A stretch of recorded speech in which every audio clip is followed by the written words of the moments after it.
भेड़िया वाहिद जानवर है जो अपने वालिदैन का इंतहाई वफादार है। ये बुढ़ापे में अपने वालिदैन की खिदमत करता है।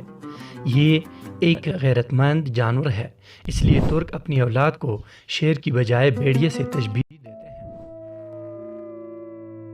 अस्सलामुअलैकुम दोस्तों, मैं हूं एमजी और आप देख रहे हैं एमजी टीवी उर्दू।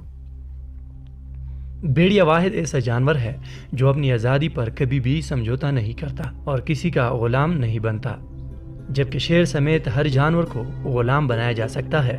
भेड़िया कभी मुर्दार नहीं खाता और यही जंगल के बादशाह का तरीका है। और न ही भेड़िया मुहर्रम मुअन्नस यानी वालदा या बहन पर जांगता है, यानी बाकी जानवरों से बिलमुख्तलिफ भेड़िया अपनी माँ और बहन को शेवत की निगाह से देखता तक नहीं। भेड़िया अपनी शरीक हयात का इतना वफादार होता है कि वो इसके अलावा किसी और मुअन्नस से ताल्लुक़ कायम नहीं करता।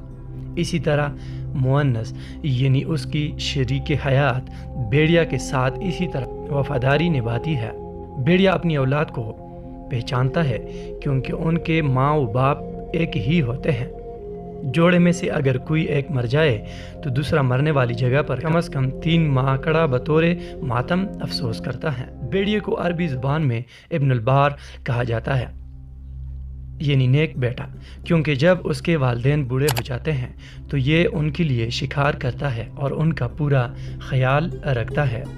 इसलिए तुर्क अपनी औलाद को शेर की बजाय भेड़िए से तशबीह देते हैं। उनका मानना है कि शेर जैसा खूनखार बनने से बेहतर है भेड़िए जैसा नस्ली होना। तो ये थी दोस्तों आज की शॉर्ट वीडियो।